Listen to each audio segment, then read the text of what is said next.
రేపు మన ప్రభుత్వం వచ్చిన తర్వాత ఎలా ఉంటుందో ఒక్కసారి ఆలోచించండి. చిటికలేస్తే పరిగెత్తుకుంటాం, మేము స్పందిస్తాం, అవేర్నెస్లు మీకు అందుబాటులో ఉంటాం. మన వార్డుని అభివృద్ధి చేసే బాధ్యత మేము తీసుకుంటాం తల్లి. ముఖ్యమంత్రి గారు నివసిస్తున్న పట్టణం అంటే ఎలా ఉండాలి తల్లి అభివృద్ధి? అసలు నేను మీ దగ్గరికి వస్తే మీరు అసలు ఉండకూడదు ఇక్కడ.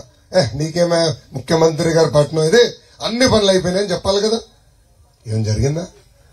ఎంతసేపు చుట్టూ ఆయన ఇంటి చుట్టూ చెట్లు ఎత్తా ఉంటారు. అదేంటో నాకు అర్థం. ఈ రోజు ఒక చెట్టు ఎత్తారు, మళ్ళీ 4 నెలల తర్వాత ఇంకో చెట్లు ఎత్తారు. దానికి డబ్బులు ఖర్చు పెట్టారు తప్ప ఒక డ్రైన్ గట్ల, ఒక తాగునీటి కనెక్షన్ ఇవ్వాలి. చూడండి ఎంత అన్యాయం. ఇప్పుడు ఏకంగా ముఖ్యమంత్రి గారు నివసిస్తున్న పట్టణంలో డ్రగ్స్ వచ్చినాయి. గంజాయి వల్ల మన పిల్లలు ఎంత ఇబ్బంది పడుతున్నారో మనందరూ తెలుసు. బయట మాట్లాడడానికి భయపడుతున్నాం, కానీ ఊరు ప్రతి గడపకి డ్రగ్స్ తగ్గింది. దానికి చెక్ పెట్టాలి తల్లి. ఒక తరం నాశనం అవుతుంటారు. మీరు రూపాయి ఖర్చు పెట్టి పిల్లల్ని బాగా చదివించి అరే ఉద్యోగాలు వస్తాయి అనుకున్న సమయంలో దానికి బానిసలు చేశారు వైకాపా నాయకులు తల్లి. దాని డ్రగ్స్ వల్ల మనం చాలా మంది ఇబ్బంది పడుతున్నాం. ఉద్యోగాలు లేవు, ఉపాధి లేదు. అందుకేమ్మా చాలా స్పష్టంగా చంద్రబాబు నాయుడు గారు రాష్ట్రానికి 6 హామీలు ఇచ్చారు. అవన్నీ మీకు చెప్తున్నా. చంద్రబాబు నాయుడు గారు పవన్ అన్న కలిసి రూపొందించిన 6 హామీలు. అది మీ గడపకు వచ్చిందా ఇంకా రాలేదా? క్యాలెండర్ వచ్చిన ఆ 6 హామీలు మా నాయకులు కార్యకర్తలు మీ గడపకి తీసుకొచ్చారని చేతులు పైకెత్తండి. ఓకే, క్షమించాలి. హామీ మన ప్రభుత్వం ఏర్పడిన 5 సంవత్సరాల్లో 20 లక్షల ఉద్యోగాలు కల్పిస్తాం.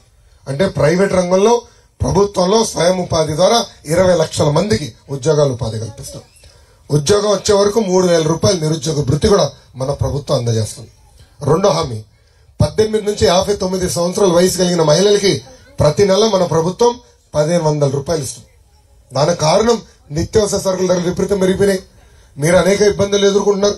గ్యాస్ ధర పెరిగింది, పెట్రోల్ ధర పెరిగింది, డీజిల్ ధర పెరిగిపోయింది, కరెంటు ఛార్జీలు బాధుడే బాధుడు, ఇంటి పన్ను బాధుడే బాధుడు, క్వార్టర్ బాటిల్ కూడా బాధుడే బాధుడు. అందుకే ఆదుకునేదానికి ప్రతి నెల 1,500 రూపాయలు, సంవత్సరానికి 18,000, 5 సంవత్సరాల 90,000 రూపాయలు మీ అకౌంట్ లో మన ప్రభుత్వం వేస్తుంది. మూడో హామీ ప్రతి కుటుంబానికి ఉచితంగా 3 గ్యాస్ సిలిండర్లు ప్రతి సంవత్సరం మన ప్రభుత్వం అందజేస్తుంది. 4వ హామీ రైతులకు వర్తిస్తుంది. రైతులు ఎవరున్నారు ఇక్కడ? మనం వెనకాల ఎక్కడో అవుతుంది. మీ రైతా రాము గారు? ప్రతి రైతుకి ప్రతి సంవత్సరం ఆర్థిక సాయం కింద 20,000 రూపాయలు మన ప్రభుత్వం అందజేస్తుంది. అదేవిధంగా ఇంకా ఆర్టీసీ మహిళలు ఆర్టీసీ బస్సులో ఉచితంగా ప్రయాణించే హక్కు కూడా మన ప్రభుత్వం కల్పించబోతుందని ఈ సభాముఖంగా మీ అందరూ తెలుపుతున్నాం. సో ఉద్యోగాలు కల్పిస్తాం, ఆదాయం పెంచుతాం. నా లక్ష్యం ఒకటే, పేదరికం లేని మంగళగిరి నియోజకవర్గం.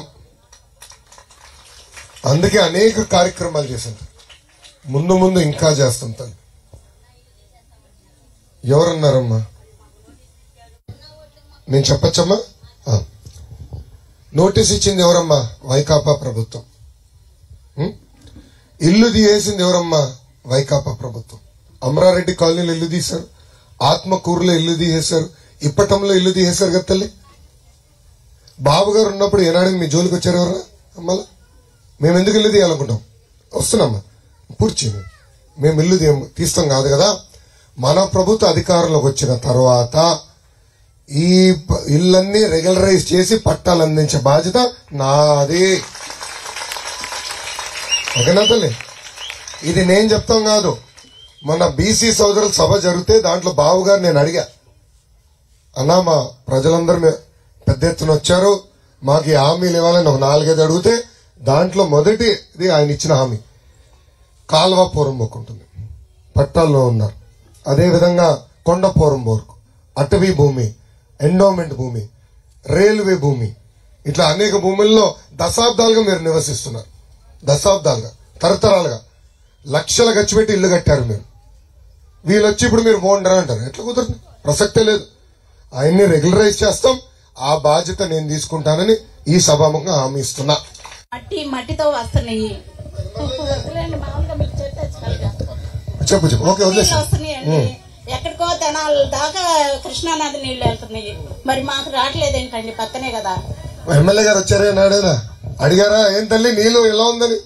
వెనకాల నుంచి చెల్లమ్మ ఊపేస్తుంది. అమ్మాయి ఇప్పుడు కృష్ణమ్మనే పక్కనుంది, కానీ సురక్షితమైన తాగునీరు అందించలేకపోతున్నాం. ఇక్కడనే కాదు, రాష్ట్ర వ్యాప్తంగా ఒక లక్ష్యంగా పెట్టుకున్నాం తల్లి. అదేంటంటే నీటిని శుద్ధి చేసి ప్రతి గడపకి పైప్ లైన్ ద్వారా, నీటి కుళాయి ద్వారా సురక్షితమైన తాగునీరు అందించే బాధ్యత నాది. ఓకేనా తల్లి? రాష్ట్రం అంతా చేయాలనుకున్నప్పుడు ముందల మన నియోజకవర్గంలో నేను చేస్తాను. అంతేకాకుండా సైడ్ కాలువలు ఆనాడు మన ప్రభుత్వంలోనే రోడ్లు వేసినాం, కానీ సైడ్ కాలువల సమస్య ఉంది. ఈ ఇంటి మురుగు నీరు వచ్చి ఇంటి ముందర ఆగుతుంది, పొద్దున గొడవలు అవుతాయి. మీడియా మిత్రులకి ధన్యవాదములు. నమస్కారం. మురుకు నీరు వల్ల మీరు ఇబ్బంది పడుతున్నారు. ఒకరింటి మురుకు నీరు ఇంకో ఇంటి ముందర ఆగితే గొడవలు అవుతాయి. రోజు పొద్దున్న లేదు అదే కదా పంచాయతీ. దానికి శాశ్వతమైన పరిష్కారం భూగర్భ డ్రైనేజ్ తల్లి. అన్నగారి ఊరు ఉంది తల్లి నిమ్మకూరులో. నేను మంత్రిగా ఉన్నప్పుడు అక్కడ భూగర్భ డ్రైనేజ్ చేసేదాన్ని. డ్రైనేజ్ చేస్తే భూగర్భ డ్రైనేజ్ చేస్తే ఒక్క దోమ ఉండదు తల్లి.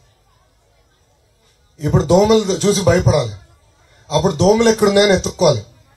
అందుకే శాశ్వతమైన పరిష్కారం భూగర్భ డ్రైనేజ్ చేసే బాధ్యత నేను తీసుకుంటాను.